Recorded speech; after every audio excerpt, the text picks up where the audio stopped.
Hello दोस्तों, कैसे हैं आप सब लोग। IAS Hindi notes YouTube channel एक बार फिर से आप सभी का स्वागत है। दोस्तों, जैसा कि हमने सामान्य कंप्यूटर से संबंधित टॉपिक्स वाइज की कक्षा प्रारंभ कर चुके हैं, जिसमें दोस्तों आज का हमारा टॉपिक्स है कंप्यूटर से संबंधित सामान्य परिचय। तो दोस्तों, आज हम कंप्यूटर से संबंधित सामान्य परिचय के कुछ महत्वपूर्ण प्रश्नों पर चर्चा करेंगे। दोस्तों, ये वीडियो आपके सभी एग्जाम, चाहे वो पीएससी हो, व्यापम हो या वन डे कोई सा भी एग्ज़ाम हो, सभी के लिए बहुत ही महत्वपूर्ण होने वाला है। तो चलिए दोस्तों, बिना किसी देरी के स्टार्ट करते हैं। तो दोस्तों, आज का हमारा पहला क्वेश्चन है, निम्न में से कौन सा एक कंप्यूटर का उपकरण नहीं है। आपका ऑप्शन है, option A keyboard, option B monitor, option C printer या option D hard disk drive. दोस्तों, आप इसका जवाब हमें कमेंट बॉक्स में साथ साथ देते हुए जरूर जाइएगा। तो चलिए दोस्तों, इसका सही जवाब जान लेते हैं। इसका जो सही जवाब है दोस्तों, वो है ऑप्शन सी प्रिंटर। तो आइए दोस्तों, इन सब के बारे में और कुछ तथ्य जानकारी देख लेते हैं। तो दोस्तों, यदि हम कीबोर्ड की बात करें तो दोस्तों यह एक इनपुट डिवाइस है जो कि डाटा प्रविष्ट करने का कार्य करता है। यदि दोस्तों हम मॉनिटर की बात करें तो मॉनिटर एक आउटपुट डिवाइस है जो कि सॉफ्ट कॉपी को प्रदर्शित करता है। इसी प्रकार दोस्तों, यदि हम हार्ड डिस्क ड्राइव की बात करें तो दोस्तों यह एक नॉन वॉलेटाइल और सेकेंडरी मेमोरी हार्डवेयर डिवाइस है, जो कि हार्ड डिस्क ड्राइव का नाम जो है कंप्यूटर डाटा को स्थायी रूप से संग्रहित करना होता है, जिसे दोस्तों भविष्य में उपयोग के लिए पुनः प्राप्त किया जा सके। यदि दोस्तों हम बात करें प्रिंटर की, तो प्रिंटर क्या है, एक आउटपुट डिवाइस है जिसे कंप्यूटर के बाहर से जोड़ा जाता है। इसलिए दोस्तों इसे एक पेरिफेरल उपकरण कहा जाता है, जो कि कंप्यूटर का जो आधारभूत भाग नहीं है बल्कि इसे बाहर से जोड़ा जाता है। तो दोस्तों, ये थे कुछ महत्वपूर्ण तथ्य, आप इसे जरूर याद रखिएगा। तो चलिए दोस्तों, अब हम चलते हैं अपने अगले क्वेश्चन की तरफ। हमारा अगला क्वेश्चन है दोस्तों, निम्नलिखित में से क्या कंप्यूटर का एक गुण है। आपके ऑप्शन है, ऑप्शन ए भावना या इमोशन, ऑप्शन बी अनुभूति फीलिंग या ऑप्शन सी तत्परता डिलीजेंस या ऑप्शन डी मध्य स्वरंता या डुलनेस। तो चलिए दोस्तों, इसका सही जवाब जान लेते हैं। इसका जो सही जवाब है दोस्तों है ऑप्शन सी तत्परता। तो आइए दोस्तों, इसके बारे में कुछ जानकारी देख लेते हैं। तो दोस्तों, कंप्यूटर का जो एक गुण है वो क्या है, तत्परता है। इसमें निम्नलिखित गुण शामिल होते हैं, जिसमें है दोस्तों गति, शुद्धता, स्वचालन, विश्वसनीयता, बहुउपयोगिता, बहुरूपता या विशाल भंडारण क्षमता। तो दोस्तों, यह कंप्यूटर के कुछ गुण हैं, आप इसे जरूर याद रखिएगा। तो चलिए दोस्तों, हम अगले क्वेश्चन की तरफ बढ़ते हैं। हमारा अगला क्वेश्चन है दोस्तों, कंप्यूटर का कौन सा भाग प्रोसेसर को बाकी हार्डवेयर से जोड़ता है। आपके ऑप्शन है, option A motherboard, option B CPU, option C punch card या ऑप्शन डी चिप। तो चलिए दोस्तों, इसका सही जवाब जान लेते हैं। इसका जो सही जवाब है दोस्तों वो है ऑप्शन ए मदरबोर्ड। तो आइए दोस्तों, इनके बारे में कुछ और तथ्य देख लेते हैं। तो दोस्तों, यदि हम बात करें सीपीयू की, तो दोस्तों जो सीपीयू है वो कंप्यूटर का प्रोसेसर या माइक्रो प्रोसेसर माना जाता है। यदि दोस्तों हम पंच कार्ड की बात करें तो ये क्या है, एक इनपुट डिवाइस है और जिसका प्रयोग दोस्तों प्रथम और द्वितीय पीढ़ी के जो कंप्यूटर है उसमें दोस्तों डाटा इनपुट के लिए किया जाता है। यदि दोस्तों हम आधुनिक समय में बात करें तो जो पंच कार्ड का उपयोग दोस्तों हम डिजिटल डाटा को जो स्टोर करने में करते हैं। इसी प्रकार दोस्तों हम चिप की बात करें तो चिप जो है सिलिकॉन से बना होता है। और दोस्तों यदि हम बात करें मदरबोर्ड की, तो दोस्तों ये जो होता है कंप्यूटर का क्या है, एक बैकबोन होता है, अर्थात दोस्तों जो कंप्यूटर के जो आंतरिक घटकों को एक ही स्थान पर जोड़ने का कार्य करता है। दोस्तों यह एक प्रिंटेड सर्किट बोर्ड होता है जिसमें धातु की रेखाएं खींची जाती है, जिसे हम बस कहते हैं। बस के माध्यम से ही दोस्तों जो मदरबोर्ड होते हैं वो सारे घटकों के मध्य सूचना का आदान प्रदान करता है। तो दोस्तों जो मदरबोर्ड है उसे कंप्यूटर का प्रमुख सर्किट बोर्ड कहा जाता है। तो चलिए दोस्तों, अब हम अपने अगले क्वेश्चन की तरफ बढ़ते हैं। आज का हमारा अगला क्वेश्चन है दोस्तों, सीपीयू माइक्रो प्रोसेसर बनाने हेतु निम्न में से किसका उपयोग किया जाता है। आपके ऑप्शन है silica, option B copper, option C silicon या option D silver. I hope दोस्तों आप इसका जवाब हमें कमेंट बॉक्स में ज़रूर दे दिए होंगे। तो चलिए इसका सही जवाब जानते हैं। इसका जो सही जवाब है दोस्तों वो है ऑप्शन सी, सिलिकॉन। तो चलिए दोस्तों अब हम चलते हैं अपने अगले क्वेश्चन की तरफ।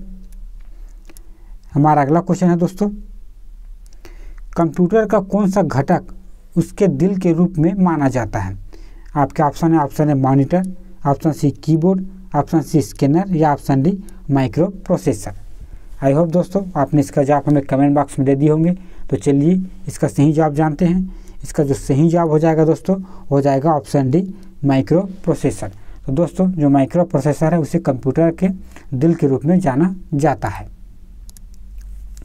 तो दोस्तों यदि हम बात करें कीबोर्ड की, तो दोस्तों जो कीबोर्ड है इसकी सहायता से कंप्यूटर को हम इनपुट देते हैं। यदि दोस्तों हम मॉनिटर की बात करें तो इसकी सहायता से पता चलता है कि कंप्यूटर की स्क्रीन में क्या शो हो रहा है। और यदि हम स्कैनर की बात करें दोस्तों तो स्कैनर जो है एक इनपुट डिवाइस है जो कि हार्ड कॉपी को सॉफ्ट कॉपी में बदलता है। यदि हम दोस्तों माइक्रो प्रोसेसर की बात करें तो दोस्तों यह एक डिजिटल इलेक्ट्रॉनिक्स युक्ति है जिसमें दोस्तों लाखों ट्रांजिस्टर को आईसी के रूप में प्रयोग करते हैं। माइक्रो प्रोसेसर का जो आविष्कार किया है दोस्तों किया है रॉबर्ट नोयस एवं गॉर्डन मूर ने 1971 ईस्वी में। माइक्रो प्रोसेसर दोस्तों एक मल्टी प्रोग्रामेबल लॉजिस्टिक डिवाइस है। इस प्रोसेसर को दोस्तों तथा सीपीयू भी कहते हैं। तो दोस्तों ये थे कुछ महत्वपूर्ण जानकारी, आप इसे ज़रूर याद रखिएगा। तो चलिए दोस्तों अब हम चलते हैं अपने अगले क्वेश्चन की तरफ। हमारा अगला क्वेश्चन है दोस्तों, निम्नलिखित में से किसने लेजर का आविष्कार किया है? आपके ऑप्शन है Theodore Maiman, option B Denis Papin, option C William Cotton या ऑप्शन डी फ्रांसिस क्रिक। तो चलिए दोस्तों इसका सही जवाब जान लेते हैं। इसका जो सही जवाब है दोस्तों वो है ऑप्शन ए थियोडोर मेनन। तो आइए दोस्तों इसके बारे में कुछ और जानकारी देख लेते हैं। तो दोस्तों जो लेजर है जिसका फुल फॉर्म है light amplification by stimulate animation of radiation का इसका संक्षिप्त रूप है जिसे हम लेजर कहते हैं। यह दोस्तों एक उच्च क्षमता वाला प्रकाशीय बीम है। इसका जो आविष्कार किया दोस्तों किए थियोडोर मेनन ने। तो दोस्तों एक कुछ महत्वपूर्ण फैक्ट है, आप याद रखिएगा। तो चलिए दोस्तों अब हम चलते हैं अपने अगले क्वेश्चन की तरफ। हमारा अगला क्वेश्चन है दोस्तों, विश्व कंप्यूटर साक्षरता दिवस मनाया जाता है। आपके ऑप्शन है 2 दिसंबर को, ऑप्शन बी 5 जुलाई को, ऑप्शन सी 14 नवंबर को या ऑप्शन डी 3 नवंबर को। तो चलिए दोस्तों इसका सही जवाब जान लेते हैं। इसका जो सही जवाब है दोस्तों वो हो जाएगा ऑप्शन ए 2 दिसंबर को। तो आइए दोस्तों इनके बारे में कुछ तथ्य देख लेते हैं। तो दोस्तों जो 2 दिसंबर है उसे विश्व कंप्यूटर साक्षरता दिवस हर साल 2 दिसंबर को मनाया जाता है। भारतीय कंप्यूटर कंपनी जो NIIT द्वारा 2007 में अपनी 20वीं वर्षगांठ के अवसर पर किया गया था। तो दोस्तों चलते हैं हम अगले क्वेश्चन की तरफ। हमारा अगला क्वेश्चन है दोस्तों, पेरिफेरल का तात्पर्य क्या है? आपके ऑप्शन है कंप्यूटर से जोड़ा गया डिवाइस, ऑप्शन बी प्रिंटर में लगा पेपर, ऑप्शन सी वेबसाइट या ऑप्शन डी सॉफ्टवेयर। आई होप दोस्तों आपने इसका जवाब हमें कमेंट बॉक्स में दे दिए होंगे। तो चलिए इसका सही जवाब जानते हैं। इसका सही जवाब हो जाएगा दोस्तों वह है ऑप्शन है कंप्यूटर में जोड़ा गया डिवाइस। तो दोस्तों जो पेरिफेरल डिवाइस होते हैं वो ऐसे डिवाइस होते हैं जिनमें कंप्यूटर के बाहरी आवरण में पोर्ट के माध्यम से जोड़ा जाता है। जैसे कि बात करें दोस्तों जो keyboard, mouse, printer, scanner, webcam, ये जो सभी डिवाइसें हैं दोस्तों वो कंप्यूटर के हम बाहर से जोड़ते हैं, इसलिए दोस्तों हम इसे पेरिफेरल डिवाइस कहते हैं। पेरिफेरल जो डिवाइसेस होते हैं दोस्तों वह एक प्रकार का हार्डवेयर डिवाइस होते हैं। तो दोस्तों ये थे कुछ पेरिफेरल डिवाइस के बारे में महत्वपूर्ण जानकारी, आप याद रखिएगा। तो चलिए दोस्तों हम आगे बढ़ते हैं। आज का हमारा अगला क्वेश्चन है दोस्तों, कौन सा भाग कंप्यूटर का दिमाग कहलाता है? आपके ऑप्शन है MSMPS, option B keyboard, option C ALU या ऑप्शन डी CPU। तो चलिए दोस्तों इसका सही जवाब जान लेते हैं। इसका जो सही जवाब है दोस्तों हो जाएगा ऑप्शन डी CPU। तो आइए दोस्तों इन सभी के बारे में कुछ और तथ्य देख लेते हैं। तो दोस्तों जो कंप्यूटर का दिमाग है दोस्तों वो क्या है? CPU है। CPU को दोस्तों केंद्रीय प्रचारण तंत्र या सेंट्रल प्रोसेसिंग यूनिट भी कहते हैं। यदि दोस्तों हम बात करें ALU की तो दोस्तों इसे अर्थमेटिक लॉजिस्टिक यूनिट कहा जाता है और यह दोस्तों एक माइक्रो प्रोसेसर का भाग है जो कि दोस्तों गणितीय और तार्किक गणनाएं करता है। उसी प्रकार दोस्तों यदि हम बात करें SMPS की, तो दोस्तों एक स्विच मोड पावर सप्लाई है। यह एक इलेक्ट्रॉनिक सर्किट है जो कंप्यूटर को पावर सप्लाई में मदद करता है। यदि दोस्तों हम बात करें कंट्रोल यूनिट की, तो दोस्तों कंट्रोल यूनिट कंप्यूटर के सभी कार्यों को नियंत्रित करता है। यह सॉफ्टवेयर और हार्डवेयर के बीच समन्वय स्थापित करता है और यह दोस्तों जो दो डिवाइस के बीच समन्वय के लिए समय संकेतक का भी प्रयोग करता है। तो दोस्तों ये थे कुछ महत्वपूर्ण जानकारी, आप इसे जरूर याद रखिएगा। तो चलिए दोस्तों अब हम चलते हैं अपने अगले क्वेश्चन की तरफ। दोस्तों आज का हमारा अगला क्वेश्चन है, गणित की गणनाएं की जाती है खाली स्थान में। आपके ऑप्शन है रैम, ऑप्शन बी बाह्य मेमोरी, ऑप्शन सी CU या ऑप्शन डी ALU। तो चलिए दोस्तों इसका सही जवाब जानते हैं। इसका जो सही जवाब है दोस्तों वो है ऑप्शन डी ALU में। तो चलिए दोस्तों हम अगले क्वेश्चन की तरफ बढ़ते हैं। आज का हमारा अगला क्वेश्चन है दोस्तों, निम्नलिखित में से कौन सा एक कंप्यूटर का प्रमुख भाग नहीं है। आपको बताना है कौन सा कंप्यूटर का भाग नहीं है। आपके ऑप्शन है CPU, option B UPS, option C ALU या ऑप्शन डी CU। तो चलिए दोस्तों इसका सही जवाब जान लेते हैं। इसका जो सही जवाब है दोस्तों हो जाएगा ऑप्शन बी UPS। तो चलिए दोस्तों अब हम अगले क्वेश्चन की तरफ बढ़ते हैं। हमारा अगला क्वेश्चन है दोस्तों, निम्नलिखित में से कौन सेंट्रल प्रोसेसिंग यूनिट के मुख्य भाग है। आपका पहला दिया है दोस्तों अर्थमेटिक लॉजिस्टिक यूनिट, दूसरा दिया है दोस्तों सेंट्रल यूनिट और तीसरा है दोस्तों प्रिंटर यूनिट। आपको बताना है उपरोक्त में से कौन सेंट्रल प्रोसेसिंग यूनिट का भाग है। आपके ऑप्शन है दोस्तों ऑप्शन है 1 और 2, ऑप्शन बी 2 और 3, ऑप्शन सी 1 2 3 या ऑप्शन डी 1 और 2। तो चलिए दोस्तों इसका सही जवाब जान लेते हैं। इसका जो सही जवाब है दोस्तों वो हो जाएगा ऑप्शन डी, अर्थात दोस्तों पहला और दूसरा इसके भाग है। आज का हमारा अगला क्वेश्चन है दोस्तों, निम्नलिखित में से कौन समन्वयन के लिए समय संकेतों का प्रयोग करता है। आपके ऑप्शन है IO unit, option B control unit, option C arithmetic logistic unit या ऑप्शन डी मेमोरी यूनिट। तो चलिए दोस्तों इसका सही जवाब जानते हैं। इसका सही जवाब है दोस्तों हो जाएगा ऑप्शन बी कंट्रोल यूनिट। तो चलिए दोस्तों अब हम अगले क्वेश्चन की तरफ बढ़ते हैं। हमारा अगला क्वेश्चन है दोस्तों, कंप्यूटर का सुपरवाइजर है। आपके ऑप्शन है ALU, option B OS, option C CPU या ऑप्शन डी CU। तो चलिए दोस्तों इसका सही जवाब जान लेते हैं। इसका जो सही जवाब है दोस्तों वो है ऑप्शन सी CPU, अर्थात दोस्तों सेंट्रल प्रोसेसिंग यूनिट। तो चलिए दोस्तों हम अगले क्वेश्चन की तरफ बढ़ते हैं। हमारा अगला क्वेश्चन है दोस्तों, कंप्यूटर का जो ALU यूनिट है, आपके ऑप्शन है जोड़ और घटाव कर सकता है, ऑप्शन बी सभी प्रकार के अंकगणितीय ऑपरेशन कर सकता है, ऑप्शन सी तार्किक ऑपरेशन कर सकता है या ऑप्शन डी उपयुक्त सभी। तो चलिए दोस्तों इसका सही जवाब जान लेते हैं। इसका जो सही जवाब है दोस्तों हो जाएगा ऑप्शन डी, जो उपयुक्त सभी कार्य है वो कंप्यूटर का ALU यूनिट कर सकता है। तो चलिए दोस्तों हम अगले क्वेश्चन की तरफ बढ़ते हैं। हमारा अगला क्वेश्चन है दोस्तों, एक PC में विद्युत का वितरण निम्नलिखित किसका कार्य है। दोस्तों जब एक PC में विद्युत का उपकरण करते हैं वो किसके द्वारा करते हैं। तो आपके ऑप्शन है CPU, option B ALU, option C modem या ऑप्शन डी SMPS। तो चलिए दोस्तों इसका सही जवाब जान लेते हैं। इसका जो सही जवाब है दोस्तों वो हो जाएगा ऑप्शन डी SMPS। हमारा अगला क्वेश्चन है दोस्तों,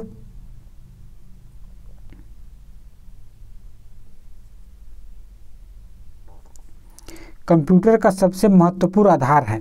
आपके ऑप्शन है ट्रांजिस्टर, ऑप्शन बी बाइनरी अंकगणित, ऑप्शन सी 1 और 2 दोनों या ऑप्शन डी इनमें से कोई नहीं। तो चलिए दोस्तों इसका सही जवाब जान लेते हैं। इसका जो सही जवाब है दोस्तों हो जाएगा ऑप्शन बी बाइनरी अंकगणित। तो आइए दोस्तों इसके बारे में कुछ और जानकारी देख लेते हैं। तो दोस्तों यदि हम बाइनरी अंकगणित की बात करें तो एक संख्या प्रणाली है जिसमें कंप्यूटर जो क्या है इसके द्वारा कंप्यूटर इसे समझता है। बाइनरी नंबर सिस्टम में केवल 2 ही अंक होते हैं दोस्तों, 0 और 1। 0 का जो अर्थ ऑफ होता है दोस्तों, 1 का अर्थ होता है ऑन होता है। कंप्यूटर दोस्तों बूलियन गणित को समझता है और बाइनरी और बूलियन गणित जो कि एक ही होते हैं। इसी प्रकार दोस्तों यदि हम ट्रांजिस्टर की बात करें तो ट्रांजिस्टर दोस्तों एक सेमीकंडक्टर डिवाइस है जिसका प्रयोग द्वितीय पीढ़ी के कंप्यूटरों में हार्डवेयर उपकरणों के रूप में किया जाता था। तो दोस्तों ये कुछ महत्वपूर्ण जानकारी है, आप इसे जरूर याद रखिएगा। तो चलिए दोस्तों अब हम चलते हैं अपने अगले क्वेश्चन की तरफ। हमारा अगला क्वेश्चन है दोस्तों, इस डिवाइस के उपयोग में से एक कंप्यूटर पेरिफेरल को कंप्यूटर में जोड़ा नहीं जा सकता है। आपके ऑप्शन है, option A USB, option B parallel port, option C BIOS या ऑप्शन डी सीरियल पोर्ट। तो चलिए दोस्तों इसका सही जवाब जान लेते हैं। इसका जो सही जवाब है दोस्तों हो जाएगा ऑप्शन सी बायोस। तो चलिए दोस्तों इसके बारे में और कुछ जानकारी देख लेते हैं। तो दोस्तों यदि हम USB पैरेलल पोर्ट की बात करें तो दोस्तों जो पैरेलल पोर्ट और सीरियल पोर्ट है दोस्तों वो कंप्यूटर के कैबिनेट के पीछे बने पोर्ट हैं जिसका प्रयोग कंप्यूटर के पेरिफेरल डिवाइस को जोड़ने के लिए किया जाता है। जबकि बायोस दोस्तों एक सॉफ्टवेयर प्रोग्राम है जो कंप्यूटर के प्राथमिक मेमोरी के में उपस्थित रहता है। तो चलिए दोस्तों अब हम चलते हैं अपने अगले तथ्य की ओर। इसी प्रकार दोस्तों यदि हम बायोस की बात करें तो बायोस एक सॉफ्टवेयर प्रोग्राम है जिसे बेसिक इनपुट आउटपुट सिस्टम कहते हैं। कंप्यूटर को प्रारंभ करने से सबसे पहले दोस्तों बायोस प्रोग्राम को संपादित होता है। उसी प्रकार दोस्तों यदि हम बात करें सीरियल पोर्ट की तो दोस्तों यह एक बार में एक बिट का डेटा का स्थानांतरण सीरियल पोर्ट के द्वारा किया जाता है। यह दोस्तों कंप्यूटर के कैबिनेट के पीछे बना एक पोर्ट होता है जिसके माध्यम से हम कुछ उपकरण जैसे modem, bar code reader, mouse, keyboard, digital camera इत्यादि को जोड़ते हैं। तो दोस्तों ये थे कुछ महत्वपूर्ण जानकारी, आप इसे जरूर याद रखिएगा। तो चलिए दोस्तों अब हम चलते हैं अपने अगले क्वेश्चन की तरफ। हमारा अगला क्वेश्चन है दोस्तों, तो आइए दोस्तों इसके बारे में और कुछ तथ्य देख लेते हैं। अब देख लेते हैं पैरेलल पोर्ट के बारे में। दोस्तों यदि हम पैरेलल पोर्ट की बात करें तो यह कंप्यूटर के कैबिनेट के पीछे बना एक पोर्ट होता है जिसके माध्यम से हम प्रिंटर को कंप्यूटर से कनेक्ट करते हैं। पैरेलल पोर्ट में दोस्तों 25 पिन का एक कनेक्टर होता है जो कि 8 बिट से अधिक डेटा का स्थानांतरण कर सकता है।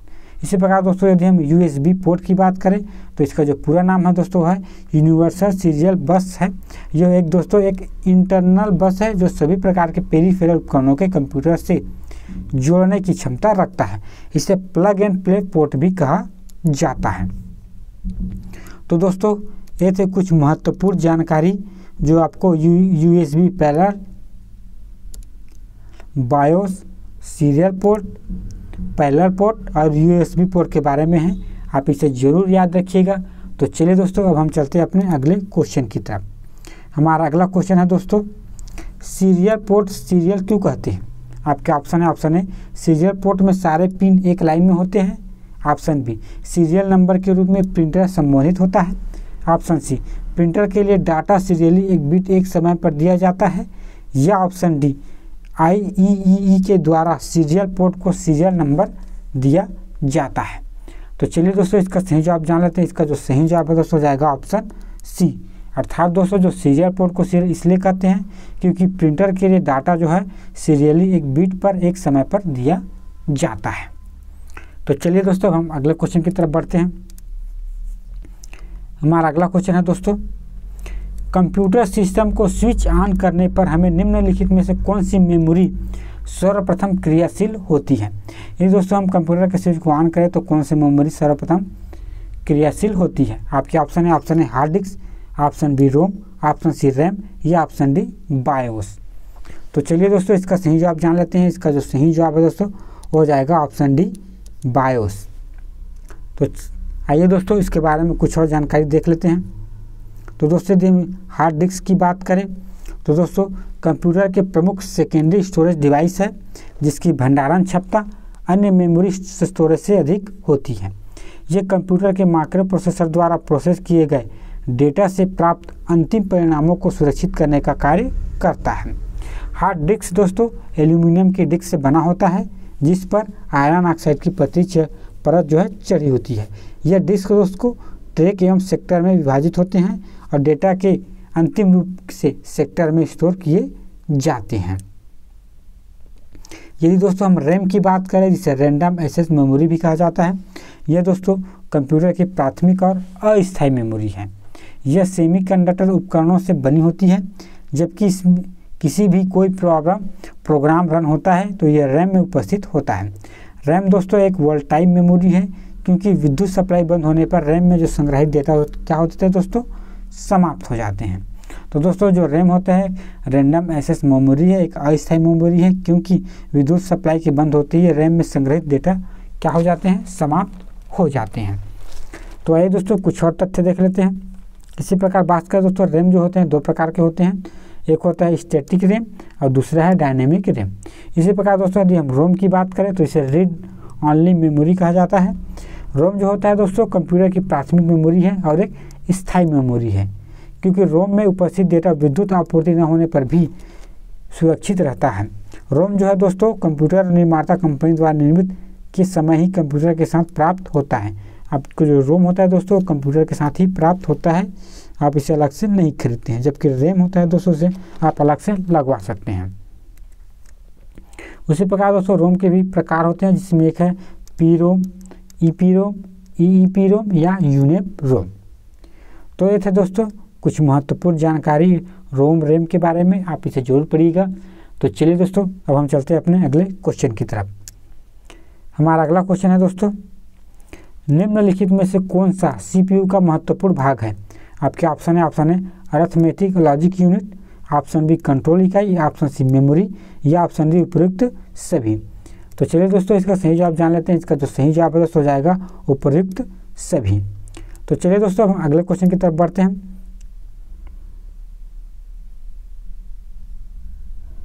तो दोस्तों आइए उससे पहले कुछ जानकारी पढ़ लेते हैं एएलयू के बारे में।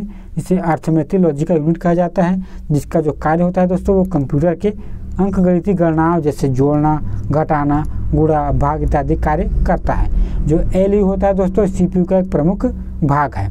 उसी प्रकार दोस्तों यदि हम बात करें मेमोरी यूनिट की, तो दोस्तों जो मेमोरी यूनिट होता है वो कंप्यूटर का वह भाग है जहाँ डेटा को स्थायी या अस्थायी रूप से सुरक्षित रखा जाता है। डेटा को प्रोसेस करने के पूर्व मेमोरी में रखा जाता है और प्राप्त परिणामों को भविष्य के में उपयोग के लिए सुरक्षित रखा जाता है। मेमोरी दो प्रकार के होते हैं दोस्तों, एक प्राथमिक और दूसरा है द्वितीय। यदि हम बात करें दोस्तों कंट्रोल यूनिट की, तो कंट्रोल यूनिट को दोस्तों कंप्यूटर का नर्व सिस्टम या नाड़ी तंत्र कहा जाता है। कंट्रोल यूनिट दोस्तों सीपीयू का वह भाग है जो अन्य सभी कंप्यूटर कंपोनेंट जैसे इनपुट, आउटपुट, डिवाइस, प्रोसेसर आदि की गतिविधियों को कोऑर्डिनेट और कंट्रोल करता है। तो दोस्तों ये थे कुछ महत्वपूर्ण जानकारी, आप जरूर याद रखिएगा। तो चलिए दोस्तों हम अगले क्वेश्चन की तरफ बढ़ते हैं।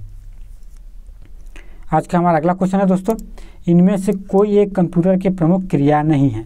आपके ऑप्शन है data input, option B data processing, option C data संग्रह या ऑप्शन सी डेटा विश्लेषण। तो चलिए दोस्तों इसका सही जवाब जान लेते हैं। इसका जो सही जवाब है दोस्तों हो जाएगा ऑप्शन डी डेटा विश्लेषण। तो आइए दोस्तों इसके बारे में और जानकारी देख लेते हैं। तो दोस्तों कंप्यूटर के प्रमुख चार कार्य होते हैं। पहला है डेटा इनपुट। तो दोस्तों डिवाइस इनपुट डिवाइस के माध्यम से प्रोसेसर के लिए कंप्यूटर में डेटा प्रविष्ट कराने की क्रिया को डेटा इनपुट कहलाती है, जिसके लिए दोस्तों कीबोर्ड, माउस जैसे इनपुट डिवाइस का प्रयोग किया जाता है। उसी प्रकार बात करें दोस्तों डेटा प्रोसेसिंग यूनिट से प्राप्त डेटा को माइक्रो प्रोसेसर द्वारा पूर्व निर्धारित अनुदेशों का पालन करने प्रोसेस किया जाता है। प्रोसेस के बाद दोस्तों डेटा इन्फॉर्मेशन में परिवर्तित हो जाता है।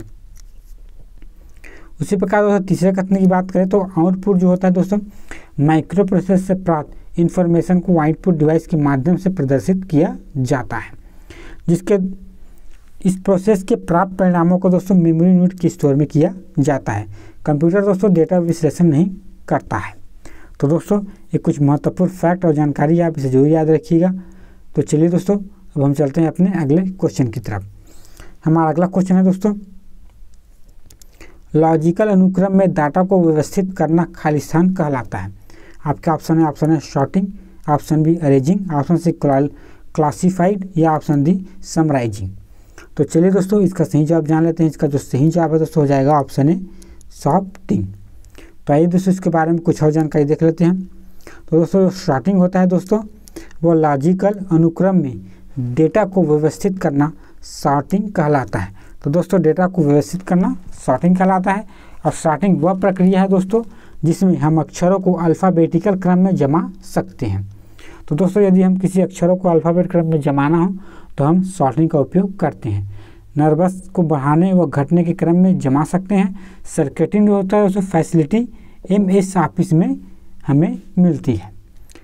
तो दोस्तों चलते हैं हम अगले क्वेश्चन की तरफ। हमारा अगला क्वेश्चन है दोस्तों, पेरिफेरल उपकरण का उदाहरण है। आपके ऑप्शन है CPU, option B printer, option C microprocessor या ऑप्शन डी वर्ड। तो चलिए दोस्तों इसका सही जवाब जान लेते हैं। इसका जो सही जवाब है दोस्तों हो जाएगा ऑप्शन बी प्रिंटर, क्योंकि दोस्तों पेरिफेरल वे उपकरण होते हैं जो कंप्यूटर में बाहर से जुड़े हुए होते हैं या इससे जो हार्डवेयर डिवाइस होते हैं। तो दोस्तों पेरिफेरल वे उपकरण होते हैं जो इनपुट या आउटपुट उपकरण जिन्हें कंप्यूटर में USB circuit port, parallel port और अन्य पोर्ट के द्वारा बाहर से जोड़ा जाता है। जैसे कि है दोस्तों keyboard, mouse, printer, projector, speaker, handset आदि सब क्या है दोस्तों, सब है पेरिफेरल उपकरण है। तो चलिए दोस्तों अगले क्वेश्चन की तरफ बढ़ते हैं। हमारा अगला क्वेश्चन है दोस्तों, कंप्यूटर का मूर्त घटक कौन है। आपके ऑप्शन है software, option B hardware, option C fireware या ऑप्शन डी BIOS। तो चलिए दोस्तों इसका जो सही जवाब जान लेते हैं। इसका जो सही जवाब है दोस्तों वो हो जाएगा ऑप्शन बी हार्डवेयर। तो चलिए दोस्तों हम अगले क्वेश्चन की तरफ बढ़ते हैं। हमारा अगला क्वेश्चन है दोस्तों, GI जो पद कंप्यूटर के किस विशेषता से संबंधित है। आपके ऑप्शन है गति, ऑप्शन बी स्वचालित, ऑप्शन सी शुद्धता या ऑप्शन डी विश्वसनीयता। दोस्तों जो गीगो है वो है दोस्तों ऑप्शन सी है दोस्तों शुद्धता इसकी विशेषता है। तो आइए दोस्तों जान लेते हैं इसके बारे में। दोस्तों जो गीगो है दोस्तों वो सब का अर्थ होता है दोस्तों कंप्यूटर में डेटा की शुद्धता से है। गीगो का पूरा नाम है दोस्तों गार्बेज इन गार्बेज आउट। इसका अर्थ होता है दोस्तों अगर हम कंप्यूटर में ख़राब डेटा इनपुट करेंगे तो आउट भी हमें ख़राब प्राप्त होगा। तो दोस्तों ऐसे कुछ महत्वपूर्ण जानकारी गीगो के बारे में आप ऐसा जरूर याद रखिएगा। तो चलिए दोस्तों हम अगले क्वेश्चन की तरफ बढ़ते हैं। हमारा अगला क्वेश्चन है दोस्तों, खाली स्थान के हाइपर थ्रेडिंग का सपोर्ट प्रदर्शन किया जाता है। आपके ऑप्शन है सिस्टम बस का, option B central processing unit, option C ROM या ऑप्शन डी हार्ड डिस्क। तो चलिए दोस्तों इसका सही जवाब जान लेते हैं। इसका जो सही जवाब है दोस्तों हो जाएगा option B central processing unit. तो आइए दोस्तों इसके बारे में कुछ और जानकारी देख लेते हैं। यदि दोस्तों हम बात करें हाइपर थ्रेडिंग की तो जो हाइपर थ्रेडिंग एक तकनीक है जिसका प्रयोग CPU की गति बढ़ाने में किया जाता है। तो दोस्तों यदि कभी आपको सवाल पूछा जाए कि CPU की गति को बढ़ाने के कौन सा उपकरण का उपयोग किया जाता है तो है हाइपर थ्रेडिंग। ये दोस्तों पैरेलल प्रोसेसिंग ऑपरेटिंग सिस्टम में प्रयोग किया जाता है जिसमें एक प्रोसेस को 2 या 2 से अधिक भागों में बांट दिया जाता है। प्रत्येक भाग को हम थ्रेड कहते हैं और इन थ्रेडों को अलग अलग प्रोसेसर्स में एक साथ प्रोसेस करने के लिए भेज दिया जाता है। ये दोस्तों ये जो पूरी प्रक्रिया है वही प्रक्रिया कहलाती है दोस्तों हाइपर थ्रेडिंग। तो दोस्तों ये थे कुछ महत्वपूर्ण फैक्ट हाइपर थ्रेडिंग के बारे में। चलिए हम अगले क्वेश्चन की तरफ बढ़ते हैं।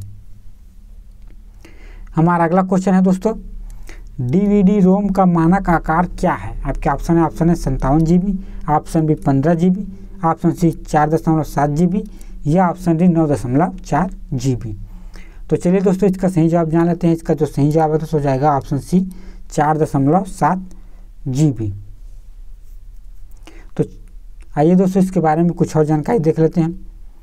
दोस्तों यदि हम बात करें DVD रोम की तो दोस्तों इसका मानक आकार है दोस्तों 4.7 GB होता है और सिंगल लेयर होता है। Single sided double layer DVD रोम की भंडारण क्षमता 8.5 GB होती है। उसी प्रकार दोस्तों यदि double sided single layer DVD रोम की भंडारण क्षमता 9.4 GB होता है। तो दोस्तों एक कुछ महत्वपूर्ण फैक्ट है, आप इसे जरूर याद रखिएगा। तो चलिए दोस्तों हम चलते हैं अपने अगले क्वेश्चन की तरफ। हमारा अगला क्वेश्चन है दोस्तों कंप्यूटर के प्रोसेसर की गति को मापते हैं। आपके ऑप्शन है नैनो सेकेंड में, ऑप्शन बी मेगाबाइट में, ऑप्शन सी कैरेक्टर प्रति सेकेंड में या ऑप्शन डी मेगा हर्ट्ज में। तो चलिए दोस्तों इसका सही जवाब जान लेते हैं। इसका जो सही जवाब है दोस्तों हो जाएगा ऑप्शन डी मेगा हर्ट्ज में। तो आइए दोस्तों इसके बारे में कुछ और जानकारी देख लेते हैं। तो दोस्तों जो कंप्यूटर है दोस्तों, उसमें माइक्रो प्रोसेसर की जो गति को मापने के लिए हम मेगा हर्ट्ज का या गीगा हर्ट्ज का उपयोग करते हैं। कंप्यूटर द्वारा दोस्तों जो इंस्ट्रक्शन या एक्सिक्यूट करने की जो गति है दोस्तों, उसे हम नैनो सेकेंड में मापते हैं। और दोस्तों एक कैरेक्टर प्रिंट की जो गति होती है दोस्तों, कैरेक्टर प्रति सेकेंड मापी जाती है। तो दोस्तों ऐसे कुछ महत्वपूर्ण जानकारी आप इसे जरूर याद रखिएगा। तो चलिए दोस्तों अब हम चलते हैं अपने अगले क्वेश्चन की तरफ। आज का हमारा अगला क्वेश्चन है दोस्तों, कंप्यूटर निम्नलिखित में से कौन से गणित पर आधारित है? आपके ऑप्शन है, ऑप्शन ए बीजगणित, ऑप्शन बी रेखा गणित, ऑप्शन सी अंक गणित या ऑप्शन डी बूलियन बीजगणित। तो चलिए दोस्तों इसका सही जवाब जान लेते हैं। इसका जो सही जवाब है दोस्तों जाएगा ऑप्शन डी बूलियन बीजगणित। तो चलिए दोस्तों हम अगले क्वेश्चन की तरफ बढ़ते हैं। हमारा अगला क्वेश्चन है दोस्तों, निम्न में से कौन से इंटेल प्रोसेसर वाणिज्यिक उपयोग के लिए सर्वप्रथम प्रस्तुत किया जाता है? आपके ऑप्शन है, option A 4004, option B 8080, option C 8086 या ऑप्शन डी 8088। तो चलिए दोस्तों इसका सही जवाब जान लेते हैं। इसका जो सही जवाब हो जाएगा दोस्तों जाएगा ऑप्शन है 4004। तो चलिए दोस्तों इसके बारे में और जानकारी देख लेते हैं। तो दोस्तों जो इंटेल है दोस्तों 4004 प्रोसेसर का सर्वप्रथम वाणिज्यिक प्रयोग किया गया, जिसे 1971 में दोस्तों इंटेल द्वारा बनाया गया था। तो चलिए दोस्तों हम अगले क्वेश्चन की तरफ बढ़ते हैं। हमारा अगला क्वेश्चन है दोस्तों, गूगल का संस्थापक कौन है? आपके पहला है दोस्तों लैरी पेज, दूसरा है सर्गी ब्रिन। आपको बताना है उपरोक्त में से कौन से गूगल का संस्थापक है। आपके ऑप्शन है, ऑप्शन एक ना तो एक ना ही दो, ऑप्शन बी 1 और 2 दोनों, ऑप्शन सी केवल 3 या ऑप्शन डी केवल 1। तो चलिए दोस्तों इसका जो सही जवाब जान लेते हैं। इसका जो सही जवाब दोस्तों हो जाएगा ऑप्शन बी 1 और 2 दोनों जो है दोस्तों, लैरी पेज और सर्गी ब्रिन, ये दोनों ही दोस्तों गूगल का संस्थापक है। तो चलिए दोस्तों इसके बारे में और जानकारी देख लेते हैं। तो दोस्तों गूगल की जो स्थापना किया गया था 4 सितंबर 1988 को मोल्को पार्क कैलिफोर्निया में, और जो इसके संस्थापक है दोस्तों लैरी पेज और सर्गी ब्रिन। हाल ही में दोस्तों जो गूगल की जो सीईओ है वो कौन है? सुंदर पिचाई। तो दोस्तों एक कुछ महत्वपूर्ण जानकारी है, आप इसे जरूर याद रखिएगा। तो चलिए दोस्तों हम अगले क्वेश्चन की तरफ बढ़ते हैं। हमारा अगला क्वेश्चन है दोस्तों, ईमेल का आविष्कार कौन है? आविष्कारक कौन है? आपके ऑप्शन है, option A Tim Berners-Lee, option B Charles Babbage, option C Ray Tomlinson या ऑप्शन डी पॉल बुचिया। तो चलिए दोस्तों इसका जो सही जवाब जान लेते हैं। इसका जो सही जवाब है दोस्तों हो जाएगा ऑप्शन सी रे टॉमलिंसन। तो आइए दोस्तों इसके बारे में और जानकारी देख लेते हैं। तो दोस्तों जो रे टॉमलिंसन हैं, जो अमेरिकी प्रोग्रामर थे, उन्होंने 1971 में पहली बार अर्पनेट प्रोजेक्ट में 2 कंप्यूटर के मध्य संदेश भेजा, इसलिए इन्हें ईमेल का आविष्कारक कहा जाता है। तो चलिए दोस्तों अब हम अगले क्वेश्चन की तरफ बढ़ते हैं। हमारा अगला क्वेश्चन है दोस्तों, सीडी का आविष्कारक कौन है? आपके ऑप्शन है, ऑप्शन है Thomas Clark, option B Martin Kapoor, option C John Bardeen या ऑप्शन डी जेम्स रसेल। तो चलिए दोस्तों इसका सही जवाब जान लेते हैं। इसका जो सही जवाब है दोस्तों हो जाएगा ऑप्शन डी जेम्स रसेल है, जो कि सीडी का आविष्कार किया है। आइए दोस्तों अब हम इसके बारे में और कुछ जानकारी देख लेते हैं। तो दोस्तों जो जेम्स रसेल है वो सीडी का आविष्कार किया है, और इस आविष्कार को उन्होंने पहली बार दोस्तों ऑप्टिकल ट्रांसपेरेंट फाइल पर डेटा को एकत्रित रूप से सेव किया है। उन्होंने दोस्तों इस आविष्कार को 1966 में पेटेंट कराना चाहा, जिसका पेटेंट दोस्तों 1970 में मिला। 17 अगस्त 1972 को दोस्तों पहली बार जो है सोनी कंपनी ने ऑडियो सीडी लॉन्च की थी। तो दोस्तों ये थे कुछ महत्वपूर्ण जानकारी सीडी से संबंधित, आप इसे जरूर याद रखिएगा। तो चलिए दोस्तों अब हम चलते हैं अपने अगले क्वेश्चन की तरफ। हमारा अगला क्वेश्चन है दोस्तों, क्विक टाइम फॉर्मेट खाली स्थान के द्वारा विकसित किया गया था। आपके ऑप्शन है Microsoft, option B Intel, option C Apple या ऑप्शन डी गूगल। तो चलिए दोस्तों इसका सही जवाब जान लेते हैं। इसका जो सही जवाब है दोस्तों वो है ऑप्शन सी एप्पल द्वारा। तो आइए दोस्तों इसके बारे में आप कुछ जानकारी देख लेते हैं। तो दोस्तों जो quick time format Apple company के द्वारा 1991 में विकसित किया गया है। यह दोस्तों एक फाइल फॉर्मेट है जो ऑडियो, वीडियो और टेक्स्ट को समाहित रखता है। Quick time format file format जिसे QTFF फाइल का जो एक्सटेंशन है दोस्तों वो .qt और .mu होता है। तो दोस्तों ये थे क्विक टाइम फॉर्मेट से संबंधित कुछ महत्वपूर्ण जानकारी, आप याद रखिएगा। तो चलिए दोस्तों हम चलते हैं अपने अगले क्वेश्चन की तरफ। हमारा अगला क्वेश्चन है दोस्तों, सॉफ्टवेयर शब्द का उपयोग सर्वप्रथम किसने किया था? आपके ऑप्शन है Dennis Ritchie, option B Winston Turkey, option C Ronald Dunking या option D John W Tukey. तो चलिए दोस्तों इसका सही जवाब जान लेते हैं। इसका जो सही जवाब है दोस्तों वो हो जाएगा option D John W Tukey. तो आइए दोस्तों इसके बारे में कुछ और तथ्य देख लेते हैं। तो दोस्तों जो जॉन बिल्डर टूके 1957 में पहली बार सॉफ्टवेयर शब्द का प्रयोग किया है। जॉन दोस्तों एक अमेरिकी गणितज्ञ और सांख्यिकी विशेषज्ञ थे। तो दोस्तों ये कुछ महत्वपूर्ण जानकारी है, आप याद रखिएगा। तो चलिए दोस्तों अब हम चलते हैं अपने अगले क्वेश्चन की तरफ। हमारा अगला क्वेश्चन है दोस्तों, जब गणितीय तर्क इकाई या अर्थमेटिक लॉजिकल यूनिट और नियंत्रण इकाई कंट्रोल यूनिट को एकल इकाई में संयोजित किया जाता है तो इसे खालिस्तान के रूप में जाना जाता है। दोस्तों यदि हम ALU या कंट्रोल यूनिट दोनों को यदि एक ही इकाई में संयोजित करते हैं तो क्या कहलाएगा? आपके ऑप्शन है IO unit, option B central processing unit, option C memory unit या ऑप्शन डी मैन यूनिट। तो चलिए दोस्तों इसका सही जवाब जान लेते हैं। इसका जो सही जवाब है दोस्तों हो जाएगा option B central processing unit के नाम से जाना जाता है। चलिए दोस्तों हम अगले क्वेश्चन की तरफ बढ़ते हैं। हमारा अगला क्वेश्चन है दोस्तों, कंप्यूटर के सूचना प्रसंस्करण चक्र में मुख्य खालिस्तान भाग होते हैं। आपके ऑप्शन है 1, ऑप्शन बी 2, ऑप्शन सी 3 या ऑप्शन डी 4। तो चलिए दोस्तों इसका सही जवाब जान लेते हैं। इसका जो सही जवाब हो जाएगा ऑप्शन डी 4। तो आइए दोस्तों इसके बारे में और जानकारी देख लेते हैं।